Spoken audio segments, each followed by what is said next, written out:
네, 오늘 인터뷰에 모실 분은 전국 대학 민주동문회, 이게 뭐 전국적으로 거의 다 갖춰져 있죠. 전국 대학 민주동문회에서 최초로 5.18 민주항쟁 조롱한 자유한국당 사태 관련해서 어젯밤에 긴급 성명을 1호로 냈습니다. 연세대학교 민주동문회 한동건 회장님 전화 연결돼 있습니까? 네. 안녕하십니까? 예, 안녕하세요.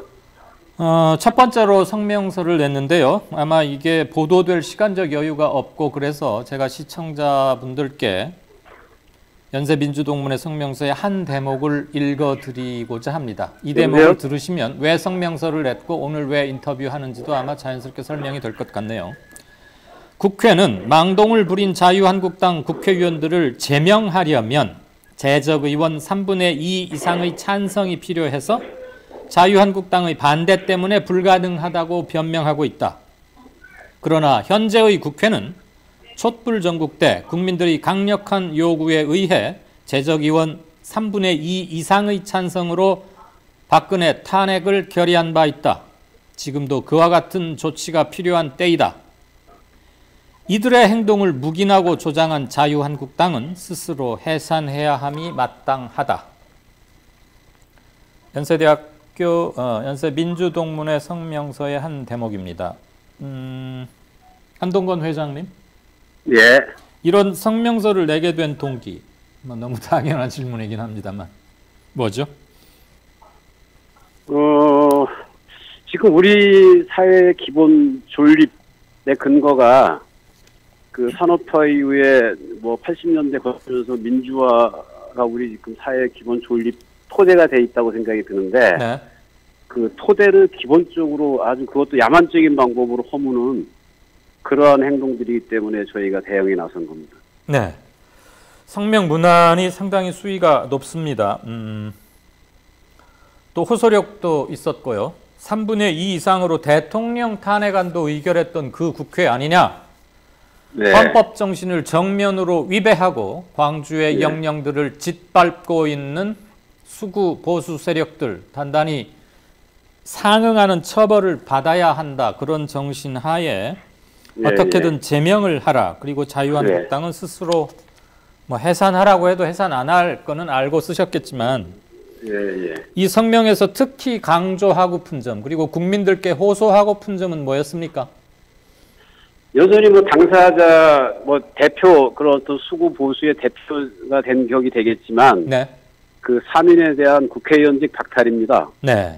왜냐하면 그러한 그 사례도 필요하고 그러한 전례가 있어야지만 개인적인 어떤 정치 공학적 계산이라든가 당리당략 차원에서의 어떤 공학적 계산에 근거해가지고서 사회를 흔들어대고 사회의 핵심 가치를 갖다가 훼손시키는 이런 행위들이 없어야 된다고 보기 때문에 작품에 와서는 그러한 발언을 하거나 그러한 행동을 한 사람들이 근본적으로 어떤 그 대중의 국민의 그 처벌을 받아야 된다고 생각하고 그 처벌의 핵심은 결국은 그 사람들이 활동하는 근거가 국회의원이라는 자기의 직을 외피 삼아서 하고 있는 부분이기 때문에 그것이 박탈되는 사례가 한 번이라도 우리가 경험하게 된다라면은 그러한 아주 얄팍한 계산에 의해 가지고서 그 이런 그 야만적인 행동을 하는 행위들은 더 이상 못할 거라고 생각하기 때문에 첫 번째는 국회의원직 박탈이라고 생각이 듭니다. 네, 일부에서 아울러서 말씀하십시오. 또 그러한 사람들이 활동하고 있는 거는 당을 이루어서 하고 있기 때문에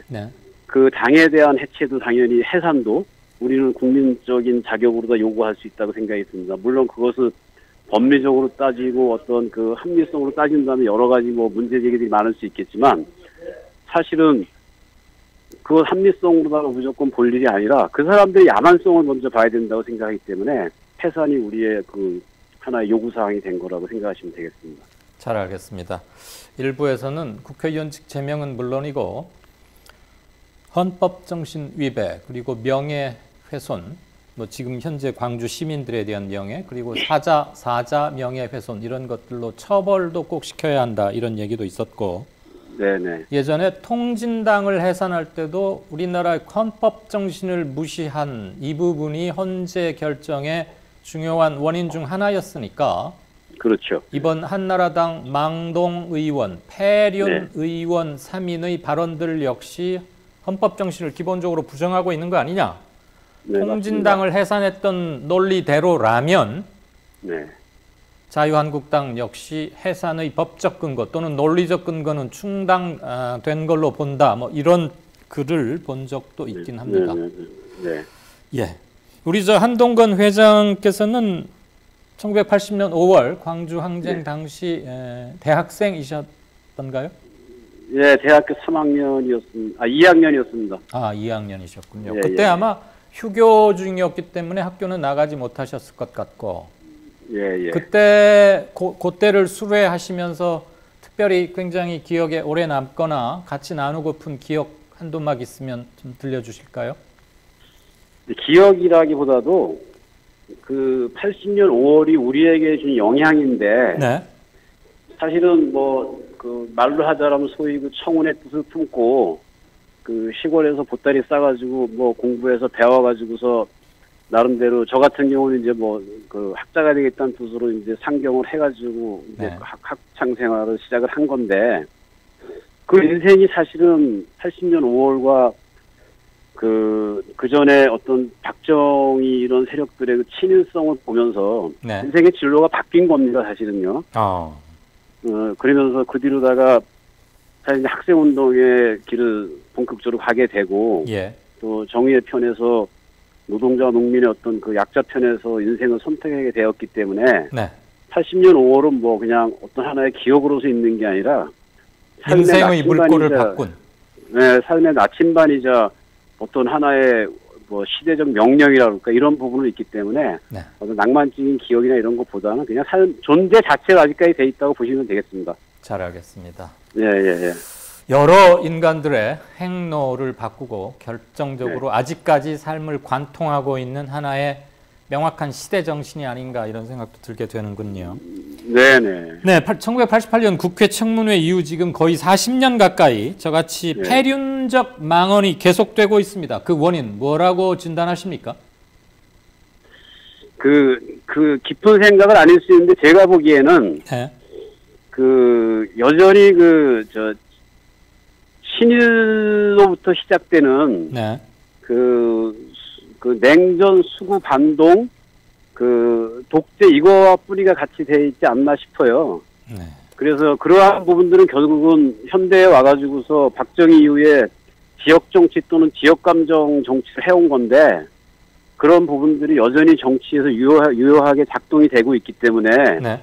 그거를 계산적으로 활용하는 그런 어떤 수구 국회의원들, 수구 정치인들 이런 사람들에 의해서 진행된다고 보기 때문에 여전히 저는 아직까지도 청산 못한 지역 감정의 정치적 저 사람들이 볼 때 값어치, 네. 활용 가치 이런 것 때문에 되는 게 아닌가 이렇게 생각이 듭니다. 네. 친일 역사의 미청산과 망국적인 지역 감정을 정치에 이용한 박정희 이래 수구 보수 세력들에 의해서 심겨진 정치 지형도 이런 것 때문에 없어지고 있지 않는 게 아니냐 그런 말씀으로 이해를 하겠습니다. 예, 그렇습니다. 한마디 더 말씀드리면은 네. 그런 보수의 지금의 상황이 어떻게 보면 정상적이어야 될 보수의 자리로 아마 민주당의 역할을 해 들어가고 네. 그 보수 자리에 있어야 할 자유한국당은 더 오른쪽으로 가게 되고 하면서 네. 자기 자리를 갖다 잃어가는 그런 어떤 말기적 그런 상황이 아닌가 이런 생각이 든다 제 생각으로는. 네. 털자리가 없지 않습니까? 네. 건강한 보수라면 이 일을 안 해야 되는 건데 이렇게 한다라는 거는 살아남기에 더 극단적인 발언과 행동을 해야 되고. 네. 근데 그렇다고 해서 민주당하고 똑같이 할 수는 없고 이런 상태에서 어떤 극단적 선택을 계속해서 김진태류들은 해나가는 게 아닌가 이런 생각이 듭니다. 알겠습니다. 많은 시청자분들이 속이 후련해 하실 것 같습니다. 그러실까요? 자, 마지막 질문하고 헤어지죠. 네. 역사 왜곡 방지법 차제에 만들어야 한다 이런 여론이 일고 있습니다. 예. 어떤 견해 갖고 계십니까? 그 부분에 대해서는 제가 공부도 해본 적이 없고 생각도 깊이 해본 적이 없기 때문에 네네. 지금 이 인터뷰에서는 특별하게 저의 의견으로 드릴 말씀이 없습니다. 예. 하지만 그것이 법제화 돼가지고 된다라는 거는 뭐 반길 일이고 또 우리가 추구해야 될 일이 아닐까 이 정도 생각입니다. 매우 진솔하시군요. 게다가 뭐 일정상 굉장히 빠듯하다고 들었는데 오늘 짧게나마 전화 인터뷰에 응해주신 점 대단히 감사드립니다. 고맙습니다. 예, 수고하십시오. 감사합니다. 지금까지 연세민주동문회장 한동건 회장과의 인터뷰였습니다.